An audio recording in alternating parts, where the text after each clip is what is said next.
우리 옆에 분들과 주님께서 한순간에 일하십니다.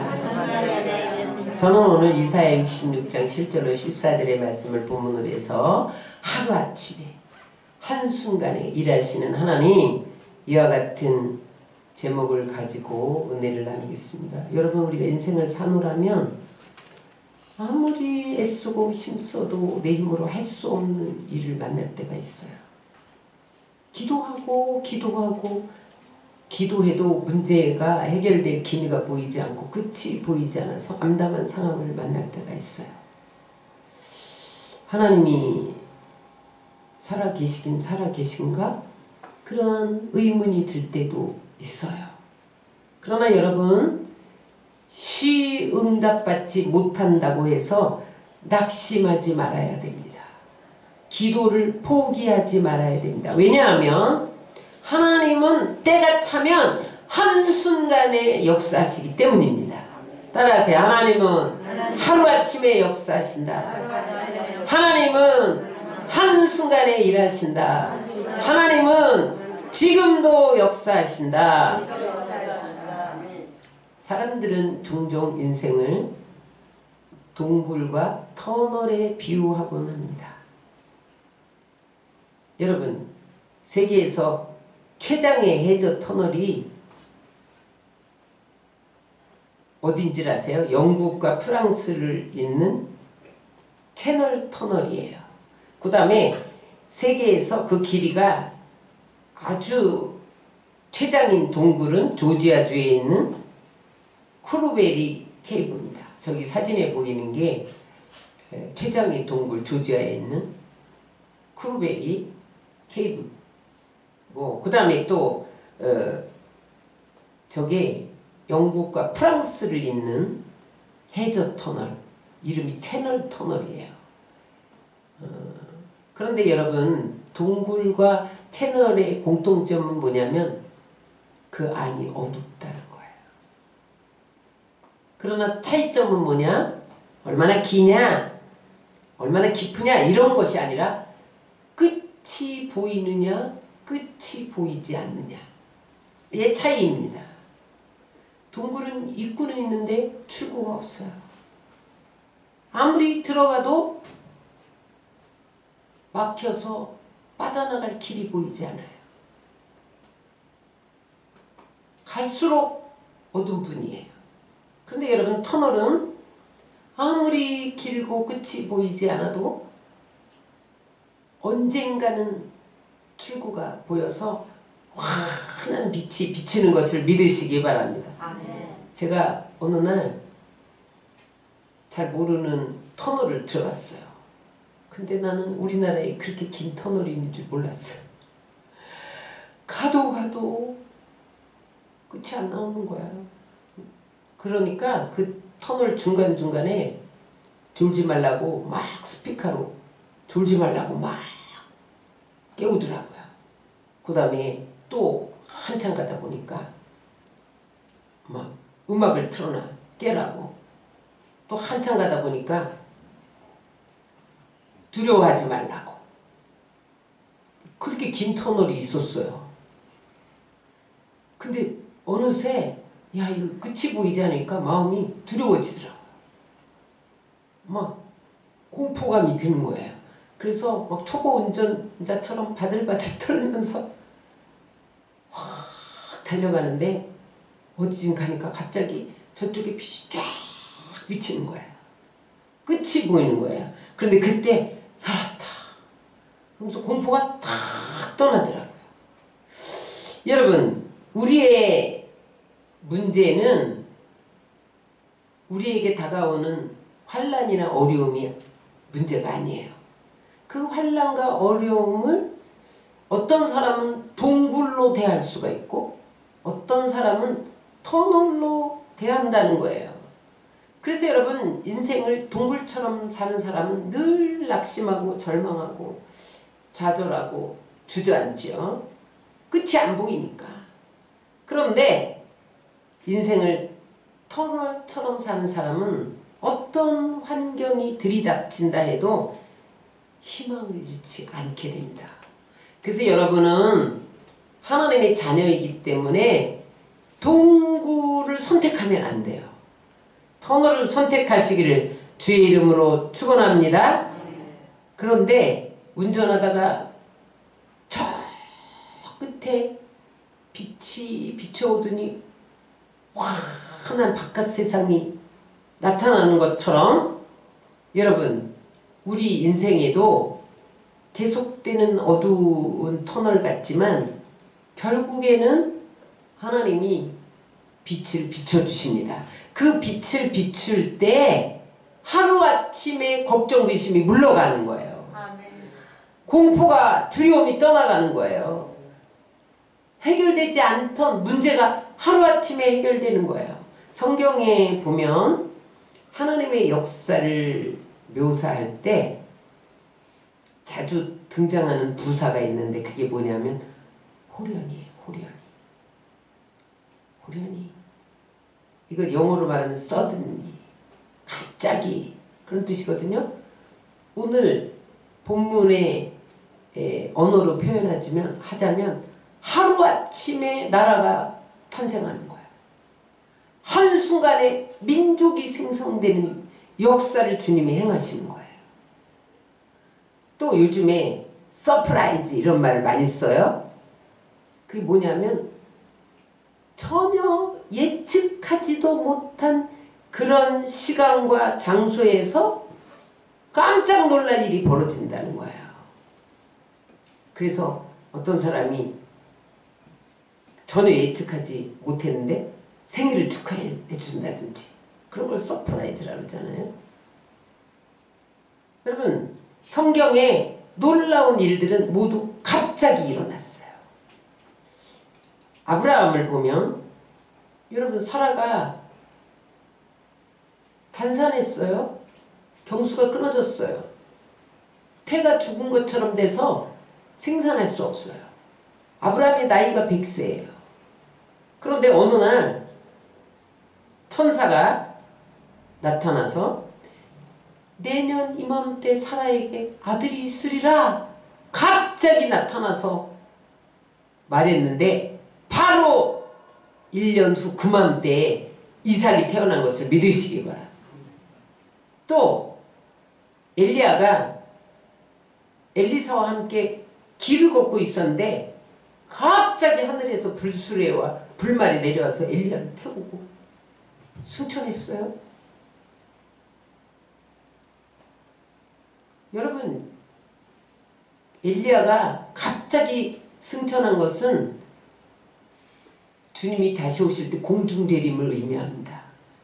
여러분 주님이 이 땅에 오실 때 공중재림할 때 갑자기 오실까요? 예고하고 오실까요?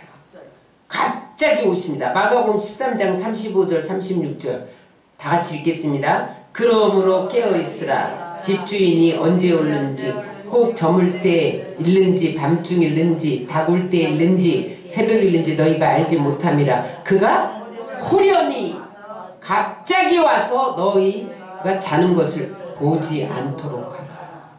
갑자기 오신다는 거예요. 응? 그래서 깨어 있어야 된다.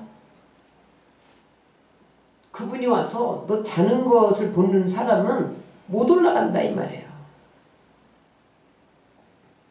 여러분 우리가 그날에 갑자기 호련히 주님이 나타나셔서 우리가 공중 혼인잔치로 휴거되잖아요. 그럴 때 우리 몸도 갑자기 신령한 몸으로 바뀐다는 거예요. 고린도전서 15장 51절 보라 내가 너희에게 비밀을 말하노니 우리가 다 잠잘 것이 아니오 마지막 날에 순식간에 어떻게?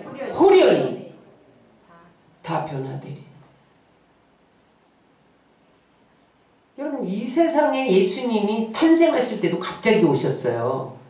응? 누가복음 2장 13절 14절입니다. 시작. 그때 호련히 수많은 천군 천사와 함께 하나님께 찬양하며 이르되 지극히 높은 곳에는 하나님께 영광이요 땅에서는 하나님이 기뻐하시는 자들 중에 평화로다. 여기 보세요. 그때 호련히 갑자기 오셨어요. 여러분 오순절날 성령 임할 때도 호련히 임했습니다. 응? 사도행전 2장 2절로 3절입니다. 호련히 하늘로부터 급하고 강한 바람 같은 소리가 있어 그들이 앉은 온 집에 가득하며 호련히 하늘로부터 급하고 강한 바람 같은 소리가 있어. 성령이 갑자기 임한 거죠. 여러분, 사도 바울이 다메섹 도상에서 예수님 만나리라고 예상했어요. 호련히 예수님이 나타나셔서 사도행전 9장 3절을 봅니다. 사울이 길을 가다가 다메섹에 가까이 이르더니 호련히 하늘로부터 빛이 그를 둘러 비추는지라. 땅에 엎드러져 들음에 소리 있어 이르되 사울아 사울아 내가 어찌하여 나를 박해하느냐. 갑자기 나타나셔서 세상에 예수 믿는 사람 잡아다 옥에 가두려고 다메섹 도상을 지나가는데 그를 갑자기 나타나셔서 쓰러뜨리고 그를 복음 증거하는 사람으로 변화시킨 것을 믿으시기 바랍니다. 그래서 여러분, 주님은 호련히 나타나셔서 우리를 변화시킬 수 있는 분이에요. 그럼 베드로가 복음을 전하다가 감옥에 갇혔어요. 야고보는 죽였어. 일단 베드로는 야고보 다음에 죽이려고 옥에 가뒀는데 그때 호련히 천사가 나타나서 옥문을 열어줍니다. 사도행전 12장 7절입니다. 호련히 주의 사자가 나타나며 옥중에 광채가 빛나며 또 베드로의 옆구리를 쳐 깨워 이르되 급히 일어나라 하니 쇠사슬이 그 손에서 벗어지더라. 호련히 여러분 나타나서 결박을 푸는 역사가 우리 가운데도 일어날 줄 믿습니다. 여러분, 코로나가 언제 끝나나? 이 마스크를 언제 벗나? 언제? 그런데 오늘 갑자기 마스크를 다 벗었잖아요. 코로나 끝났어요.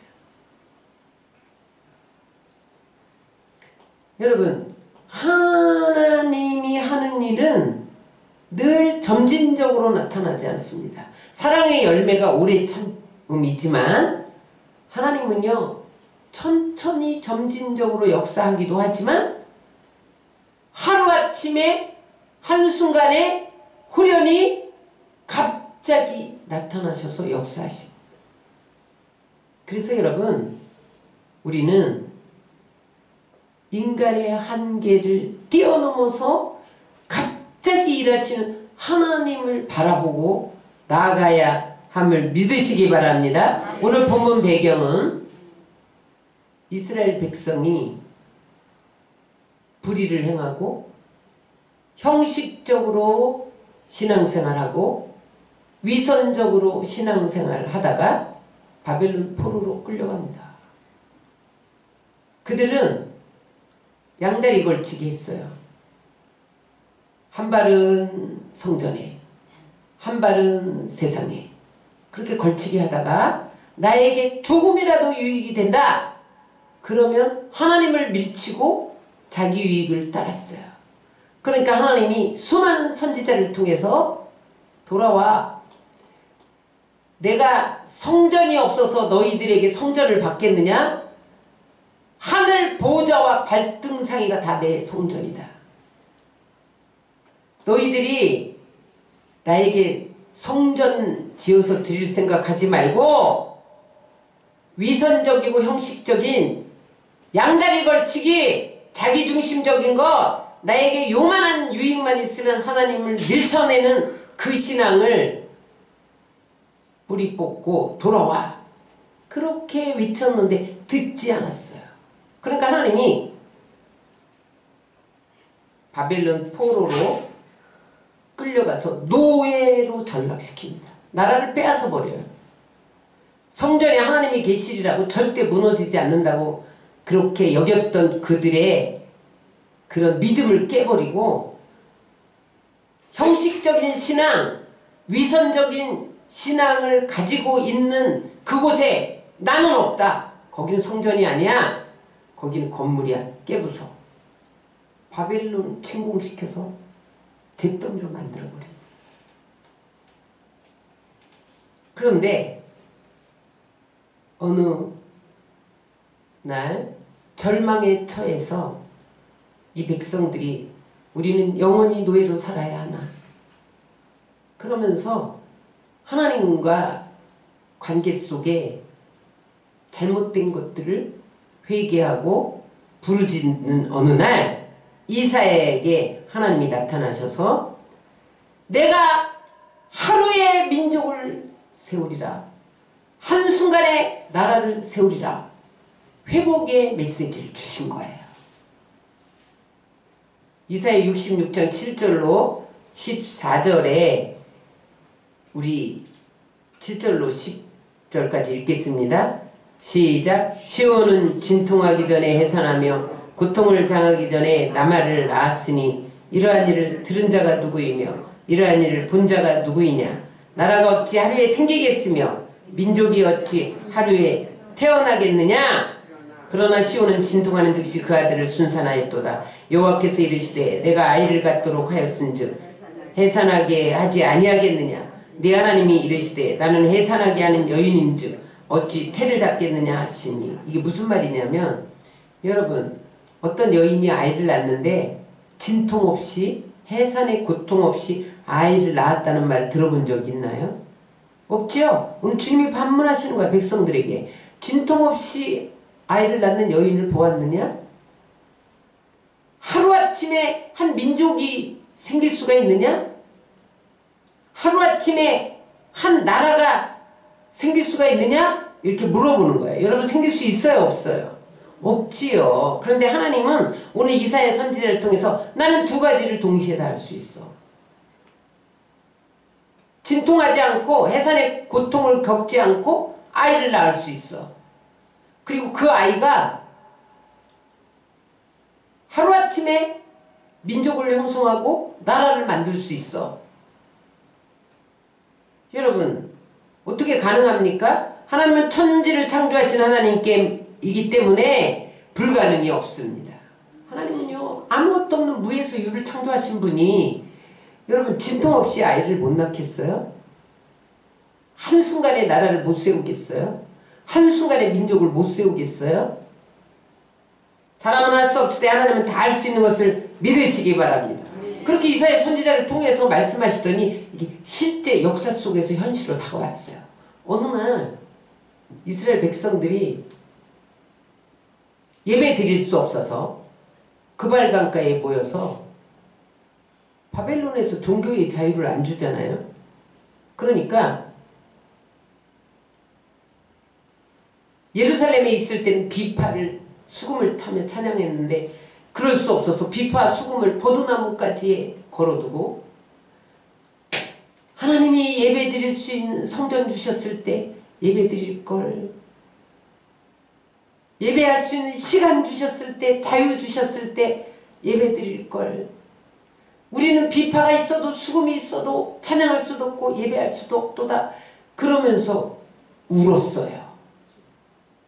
그런데 고레스 왕이 이스라엘 모두 기환 너희 나라로 돌아가라. 가서 성전을 지어라. 내가 예루살렘을 함락시킬 때 가져왔던 모든 성전 기물을 다 돌려준다. 뿐만 아니라 바벨론 사람들아, 너희들은 이스라엘이 성전을 짓도록 헌금하라. 남아있는 유대인들, 돌아가지 않는 자들은 다 헌금해라. 여러분, 그래서 70년 만에 하루아침에, 따라하세요. 하루아침에 한순간에 이스라엘이 생겨났다. 성전이 한순간에 지어졌어요. 여러분, 지난주에도 말씀드렸고 오늘도 우리가 예배 전에 외쳤지만, 우리나라가 70년 동안 남북이 분단되어 있어요. 바벨론 포로보다 3년이나 더 살았어, 우리가 분단된 채로. 근데 여러분, 복음 통일은 어느 날 갑자기 임할 것을 믿으시기 바랍니다. 왜냐하면 이스라엘도 바벨론 포로에서 한순간에 하루아침에 민족을 형성하고 나라를 만드셨단 말이에요. 여러분, 그것이 오늘 우리에게도 일어나는 것을 믿으시기 바랍니다. 따라하세요. 하나님은 어제나 오늘이나 영원토록 동일하시니라. 여러분, 우리나라가 지투로 간다는 것이 꿈 같습니까? 물론 건너야 할 강이 많지요. 그러나 여러분, 하나님이 일하시면 하루아침에 한순간에 지투로 올려놓는 것을 믿으시기 바랍니다. 여러분, 우리 교회가 목표가 뭐예요? 세상을 치유하며 어디를 가자? 열방을 향해 가자. 근데 여러분, 우리의 재정 상태나 여러분들의 어떤 믿음 상태나 일꾼들이나 성도 수로 봐서 세상을 치유하며 열방을 향해 갈 수 있을 것 같아요? 못할 것 같지요? 하나님이 하시면 하루아침에 부흥이 일어납니다. 아멘. 여러분, 그 역사가 어디에 있었나요? 오순절날 마가의 다락방에서 성령 받은 베드로가 나가서 외치니까 하루에 3,000명, 5,000명 몰려왔잖아요. 여러분, 그 역사가 우리 교회는 왜 안 된다고 생각하세요? 여러분, 그 생각 때문에 안 되는 거예요. 여러분, 하나님은 다 하실 수 있는 것을 믿으시기 바랍니다. 여러분, 우리가 흔히 쓰는 단어가 두 가지인데 교회 성장, 부흥, 요 말을 우리가 흔히 쓰거든요. 그런데 성장과 부흥은 같은 의미이면서도 다릅니다. 성장은 점진적이에요. 아이가 성장하는 것은 몸무게가 조금씩 늘어가고 키가 조금씩 커가고 이러면서 성장하는 거고요. 부흥은요, 갑자기 이루어지는 거예요. 그래서 여러분, 여러분들의 심령이 성령으로 부흥되면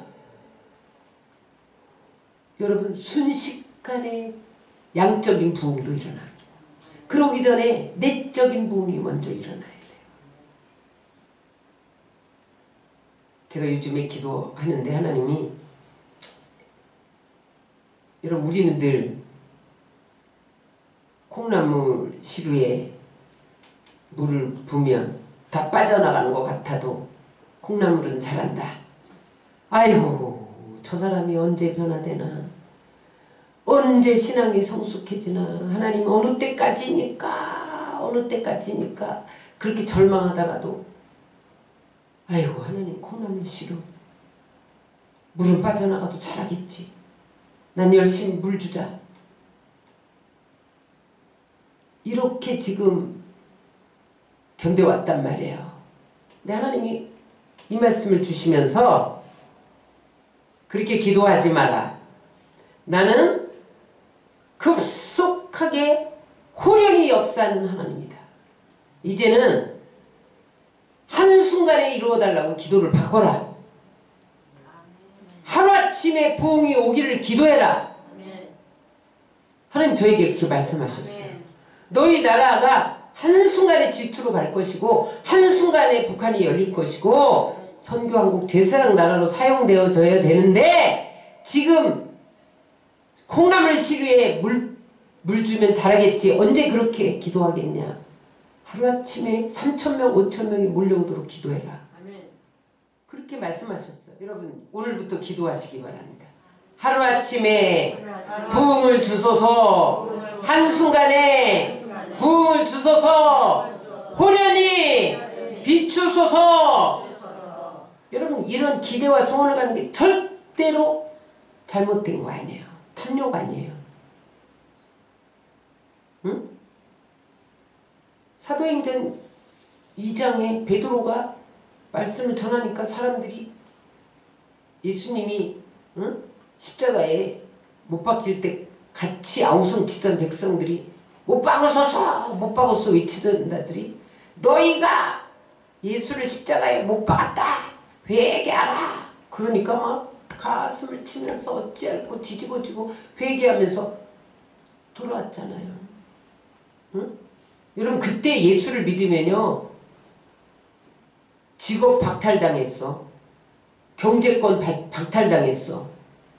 그러니까 예수를 주라고 시인하는 것은 머뭇머뭇 거렸는데 베드로가 외친 이후에 다 알면서 몰려왔단 말이에요. 자기가 불이익 당하는 거 알면서 예수 믿으면 불이익 당한다. 그 상관없어. 하나님이 회개의 역사를 일으키니까 몰려온 거죠. 그럼 이게 성경의 역사잖아요. 기독교의 역사를 보더라도 여러분 루터가 종교개혁을 하루아침에 갑자기 일으킨 거예요. 영국의 웨일즈 부흥이 점진적으로 이루어진 게 아니에요. 어느 날 성령이 임했어. 미국의 대각성 운동 조지 필트라든지 조나단 에드워드라든지 그런 사람이요. 갑자기 성령의 불을 받고 일어나서 미국을 뒤집어 놨다니까요. 지금 여러분 우리가 지난번에 미국에 일어났던 학교 부흥 뭐죠? 에즈베리 부흥도 갑자기 임했잖아요. 그들이 설교하는 자도 없이 체풀하고 있는데 갑자기 성령이 임해서 거기 있는 사람들이 뒤집어지고 회개하고 그래서 거기에 막 사람들이 떠나지 않고 기도하고 그랬더니 딴 지역에서 몰려가서 그불이 또 딴 지역으로 번져가고 그게 에즈베리 부흥이거든요. 따라서 부흥은 갑자기 임한다. 그럼 평양 대부흥도 갑자기 임한 거예요. 하디 선교사가 회개운동을 일으켰는데 그 운동이 원산에서 일어났거든요. 근데 그게 막 번져갖고 어느 날 평양 장대인교회에 임한 거예요. 저들이 남자들만 모여가지고 사경회 하자. 그때는 사경회라는 게 있었어요. 말씀 가르치는 부흥회. 그런 부흥회를 하고 있는데 그것도 남자들만. 근데 갑자기 성령이 부어져갖고 길선주 장로가 회개를 하기 시작하는데 사람들 앞에서 엉엉 울면서 하나님 내가 아간입니다. 내 친구가 죽으면서 재산을 맡기면서 잘 관리해줘. 그렇게 맡겼는데 내가 미망인 모르게 100환을 떼어먹었습니다. 하나님 나는 아관입니다. 내가 돈을 떼어먹었습니다. 그러면서 밤새 기도한 거예요. 그랬더니 다른 사람이 또 와 회개하기 시작했어.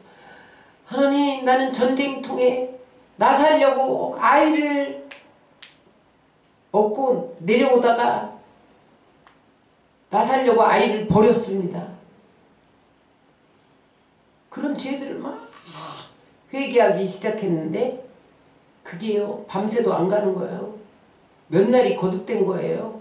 그래서 그때 선교사들이 그 모습을 보고 보고하기를 이렇게 보고했어요.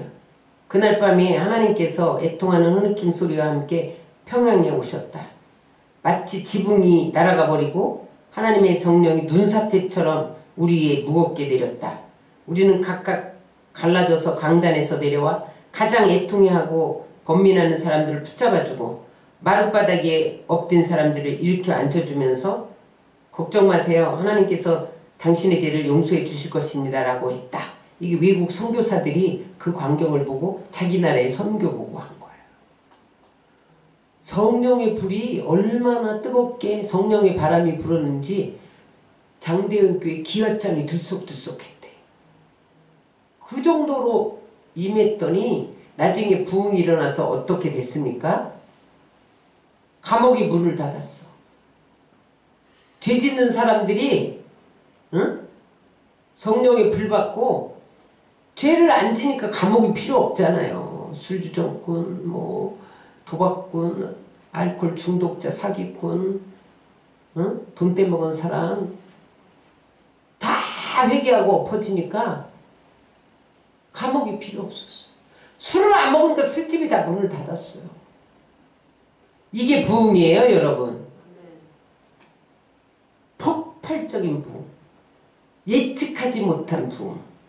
여러분, 이 부흥이 우리에게도 일어나는 것을 믿으시기 바랍니다. 여러분, 안 믿어지세요? 믿으시기 바랍니다. 그분은 지금도 살아계시잖아요. 웨일즈 붕의 역사하신 하나님, 응?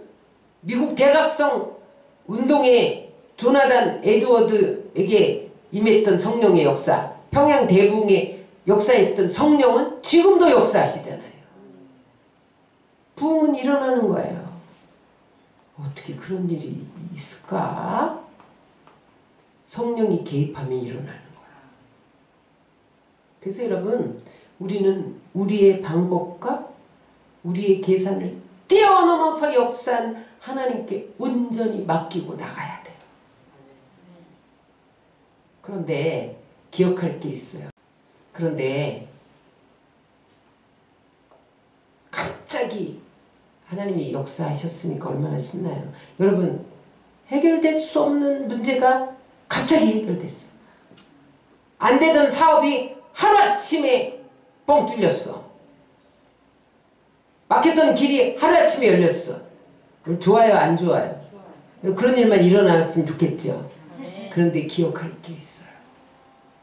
어떤 면에서 갑자기지만, 한순간 하루아침 호련이지만, 어떤 면에서는요, 그것이 이루어지지 않게 하나님이 보이지 않는 곳에서 진행해 왔다는 거예요.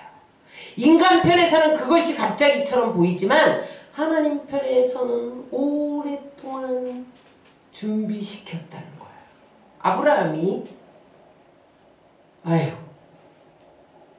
하나님이 내 씨를 주셔서 하늘의 별처럼 땅의 모래처럼 자손을 많이 준다고 하더니 아유, 25년이 흘렀네. 이제 뭐 경수도 다 끝나고 내 몸은 죽은 것처럼 늙었는데 무슨 아이야? 그랬는데 사다가 갑자기 나타나서 내년 이맘때 사라에게 아이가 있으리라, 아들을 낳으리라. 여러분, 그 갑자기가 25년 동안 하나님이 아브라함을 준비시킨 거예요. 너는 불가능해. 너는 죽었어. 네 힘으로는 아이 못 낳아. 나는 다 한다.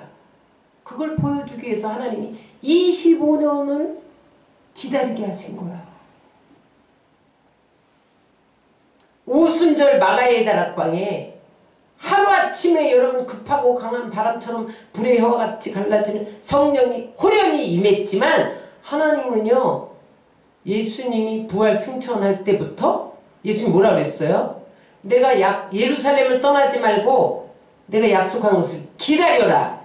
그 소리를 몇 명이 들었어요? 500명이 들었어요. 500명.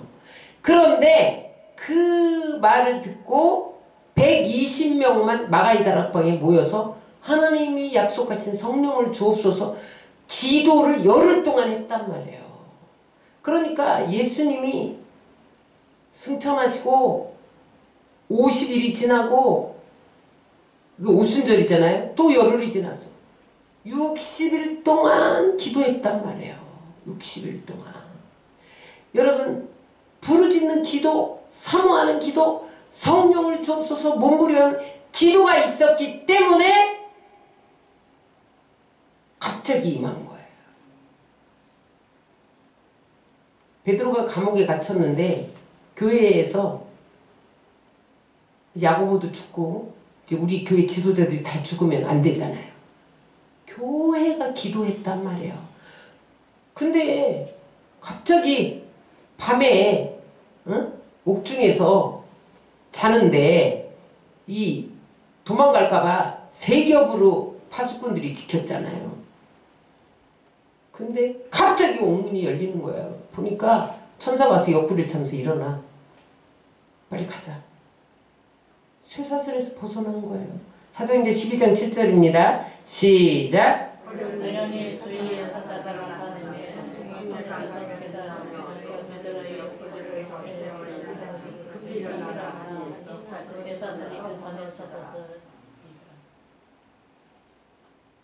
그런 일어난 게 아니야. 여러분, 요셉이 감옥에 갇혀서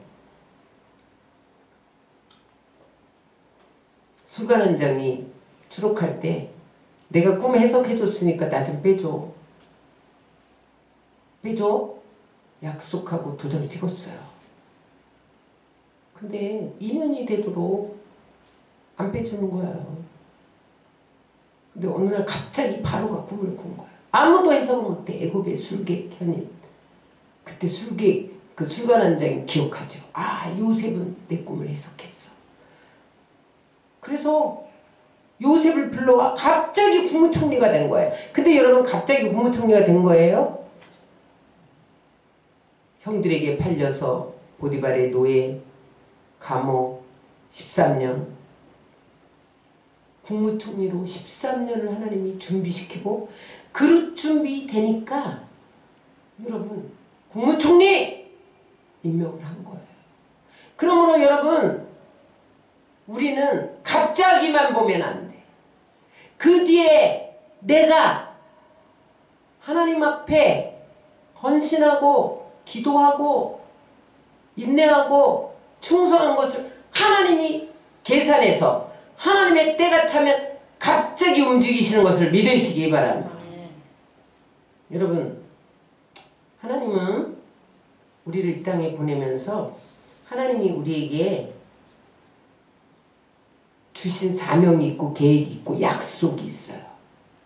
근데 그 약속이 뭐냐면 첫 번째는 예수님의 형상을 닮아가는 거야. 우리는 하나님의 자녀잖아요. 따라하세요. 우리에게 주신 계획은 약속은 하나님의 형상을 닮아가는 것이다. 또 하나는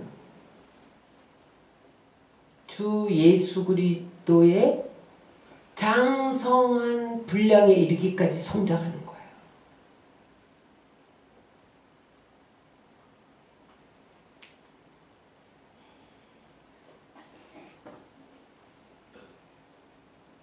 더 나가서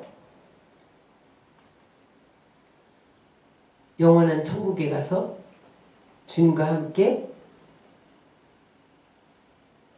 통치하며 사는 거예요.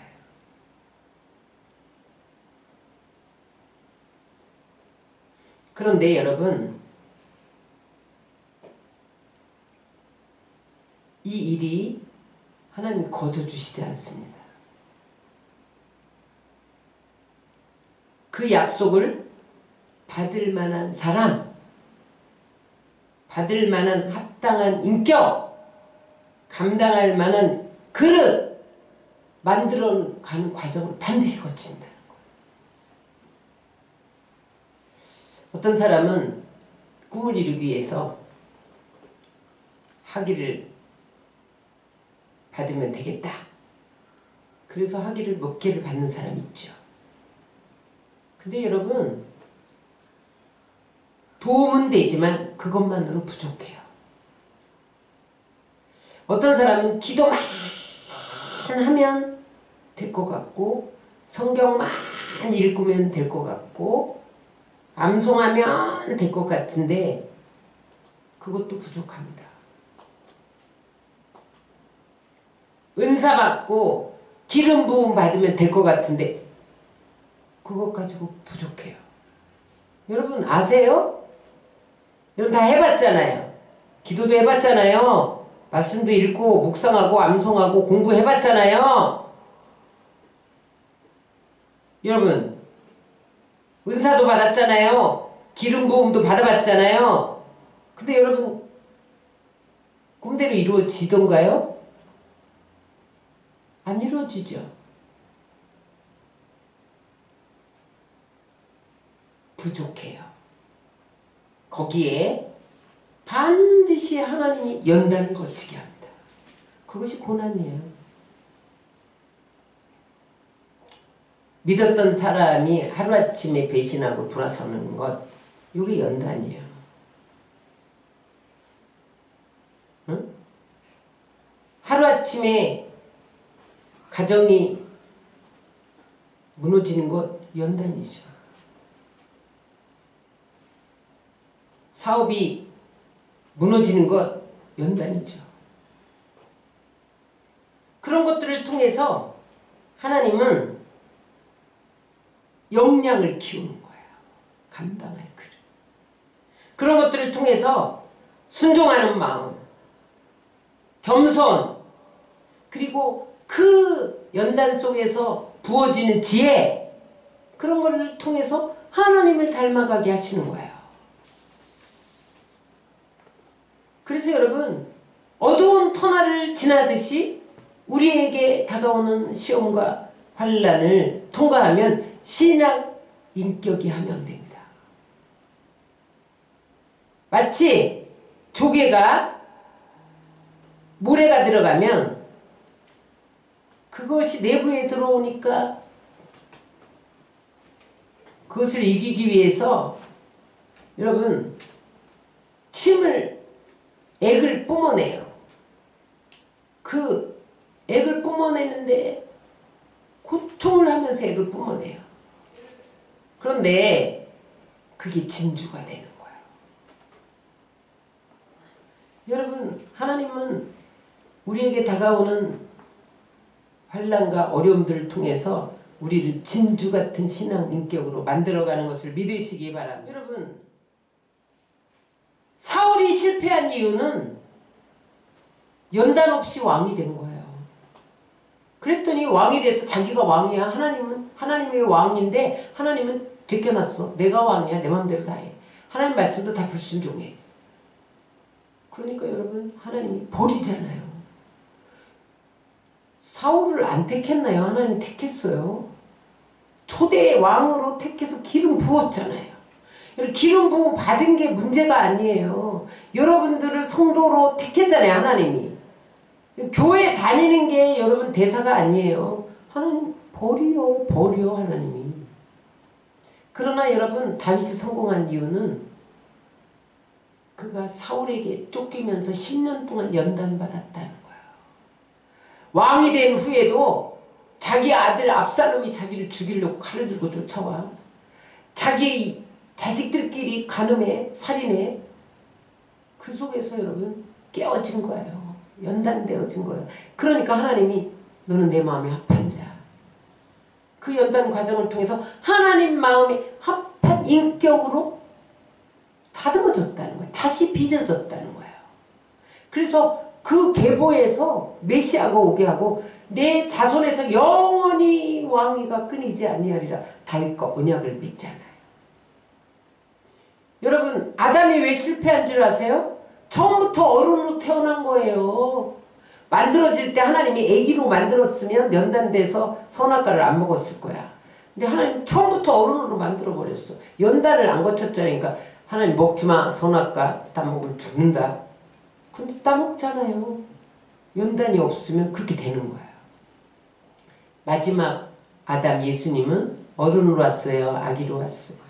아기로 와서 그것도 가장 가난한 목수의 아들로 와서 오늘날 할렘과 나사렛에서 태어날 때부터 말구유에서 태어나고 여우도 굴이 있고 새들도 집이 있는데 예수님 머리 둘 곳도 없는 가난한 집에서 연단받고 복음 증거하면서 바리새인 서기관들에게 핍박받고 유대인들에게 돌로 침당을 받고 연단되었기 때문에 여러분 십자가까지 순종할 수 있었던 거예요.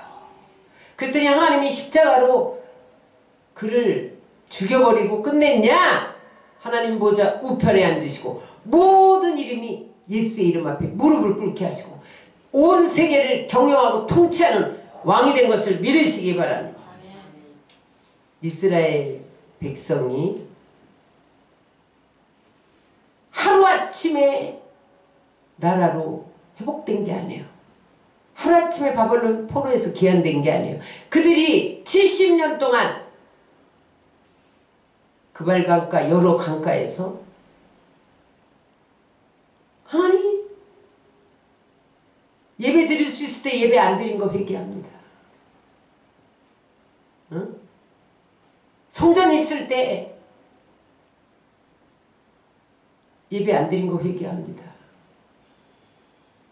형식적으로 한 달이 세상에 걸치고 위선적으로 한 달이 교회에 걸치고 내 유익 앞에서 언제든지 하나님을 제껴버리는 그 그런 신앙생활한 걸 회개합니다.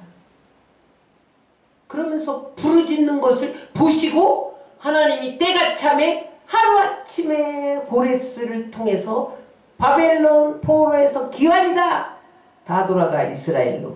그래서 성전도 하루아침에 완성시킬 재료를 다 보내고 다 포로에서 기환돼서 새 국가를 나라를 만든 것을 믿으시기 바랍니다. 하나님께서 그들을 연단한 목적이 뭐예요?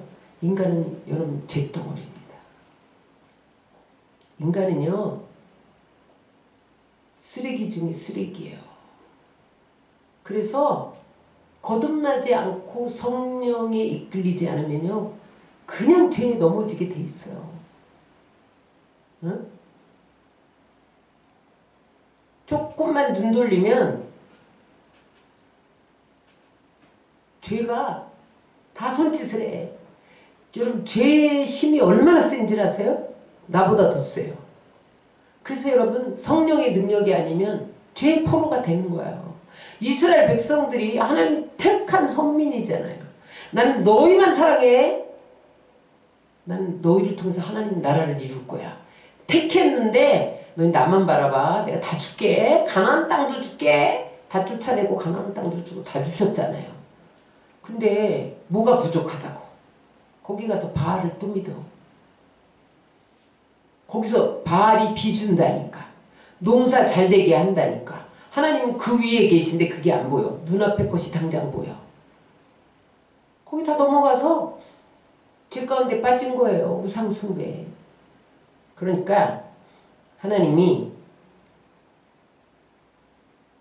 그들을 70년 동안 회개를 시키고 통회하는 심령이 됐을 때 오늘 본문 66장에 보면 하나님의 말씀을 듣고 두려워 떠는 자들에게 내가 이러한 축복을 주노라 이렇게 선포하고 계세요. 하나님이 이스라엘을 연단하는 목적은 하나님 말씀을 두려워 떠는 자로 만든 거예요. 여러분 하나님 말씀이 두렵지 않고 하나님 말씀 앞에 떨지 않는 사람은 언제나 양다리 걸치기 신앙생활 합니다. 형식적이에요. 자기 유익 앞에서는 무차비하게 돌아섭니다. 그렇기 때문에 하나님이 그것을 깨트리려고 70년 동안 포로로 잡아놓고 회개시켰다니까요. 평소에 회개 안 한 거 한꺼번에 너 포로로 가서 회개만 해. 근데 그들이요 회개했어요. 그랬더니 하나님이 하루아침에 나라를 회복시켰을 뿐만 아니라 오늘 어떻게 축복합니까? 그들에게 이제 두려워 떠는 자들에게 뭐라고 축복합니까? 이사야 66장 2절로 11절 12절을 다 같이 읽겠습니다. 무릇 마음이 가난하고 심령이 통회하며 내 말을 듣고 떠는 자는 그 사람은 내가 돌보려니와. 하나님이 70년 동안 회개해서 마음이 가난해지고 통회하는 걸 보면서 이들이 이제 하나님 말씀대로 살게요. 두려워. 하나님 무서워요. 우리가 죄를 지면 하나님 70년 동안 노예생활 시키는군요. 깨닫고 두려워 벌벌벌 떠니까 하나님이 이제 내가 너희 돌볼 거야. 어떻게 돌볼 거야? 66장 11절 12절 시작. 너희가 젖을 빠는 것 같이 그 위로하는 품에서 만족하겠고 젖을 넉넉히 빤 것 같이 그 영광의 풍성함으로 말미암아 즐거워하리라. 여호와께서 이같이 말씀하시되 보라 내가 그에게 평강을 강같이 그에게 문나라의 영광을 넘치는 시내같이 주리니 너희가 그 성읍에 젖을 빨 것이며 너희가 옆에 안기며 그 무릎에서 놀 것이라. 무슨 말이에요? 하나님이 이제 하나님을 두려워하고 떠는 자들로 그들이 회개하니까 이제는 하루아침에 나라만 준 게 아니라 어린아이가 엄마의 젖을 빨고 만족함같이 너에게 만족을 주리라. 여러분 아기에게는 엄마만 있으면 되는 거 아니에요? 아기가 가장 만족해하는 것은 엄마의 젖을 먹고 배부를 때 가장 만족하잖아요. 이스라엘이 그렇게 만족하게 해주겠다는 거예요. 뿐만 아니라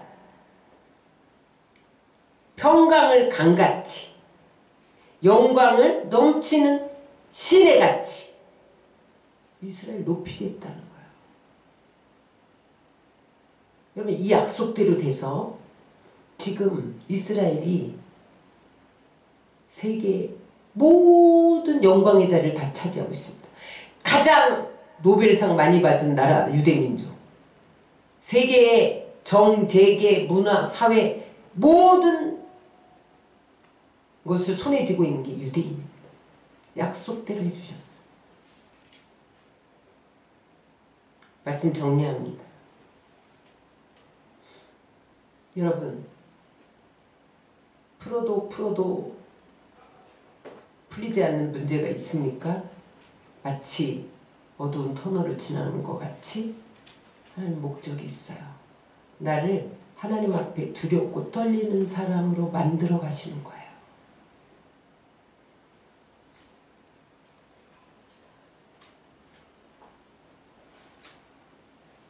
하나님과 세상 양다리 걸치기 한 발을 세상에서 빼게 하는 작업이 하고 더 복되고 더 사랑받는 합당한 그릇으로 빚어가시는 거예요. 그러므로 여러분들이 터널을 지날 때는 어둡기 때문에 더 깨어 있어야 돼요.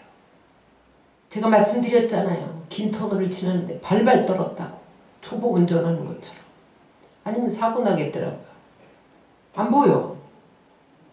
막 공포가 엄습해. 어두울수록 더 깨어 있어야 돼요. 졸다가는 사고 나는. 여러분 어두운 터널을 지날 때 더 붙잡아야 돼. 주님을. 더 기도해야 돼. 더 예배에 집중해야 돼. 더 말씀에 집중해야 돼. 뒤돌아보지 말아야 돼요. 곁눈질하지 말아야 돼. 세상이 뭘 줄까 자꾸 애굽을 그리워하지 말아야 돼요. 여러분 응? 저 사람이 나에게 뭘 줄까 곁눈질하지 말아야 돼요. 부와 기와 만유가 다 주님 손에 있어요. 그로부터 나왔어요. 높이고 낮춤이 주님 손에 있어요. 사람에게 있지 않아요. 명예에게 있지 않아요. 돈에 있지 않아요. 여러분 이것을 깨닫지 못하는 한 하나님은 이스라엘을 70년 노예 생활을 하면서 어두운 터널을 지나게 하는 일들이 연장됩니다.